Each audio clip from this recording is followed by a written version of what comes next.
Is mise Lucy Ní Dhuiginn, búthúir mór alína 2017. Beidh spríogainn ag fálam technící agus scileanna na alína.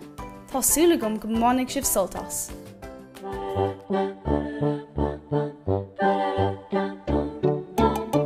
Agus muid é chur fáilte rib bliain an Madra I bhéilear na Síne, bheadh sé filiúna go maith agan Madra a tharraingt. Siad na daithanna bheidh teastáil ná dubh, gurm geal, bán dearg, domhan agus dearg. Tharraingt curp an Madra a cheann ar dús mar seo. Clúsa ar thaobh a cheann mar seo. Tá a thón thús sa spéir aige agus a arabal ag scara. Tá 3 cusa le feiceáil agus tá an 4 cheann I bhfalach taobh thiar den curp.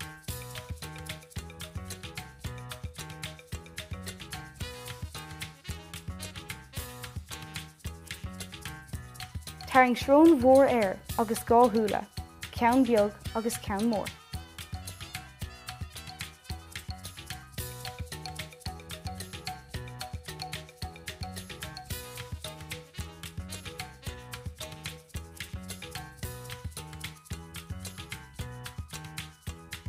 Anois, déanam iad scáthú thimplí ag úsáid gurm geal.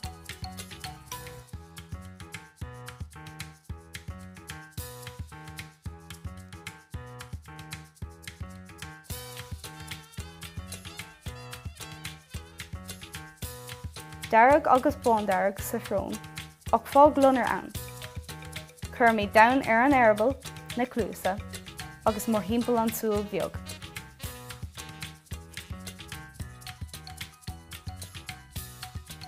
Dubh agus píosa gurm geal sna súla ag fágáil lunar iontu freisin. Tuairim méid imlí na gubh.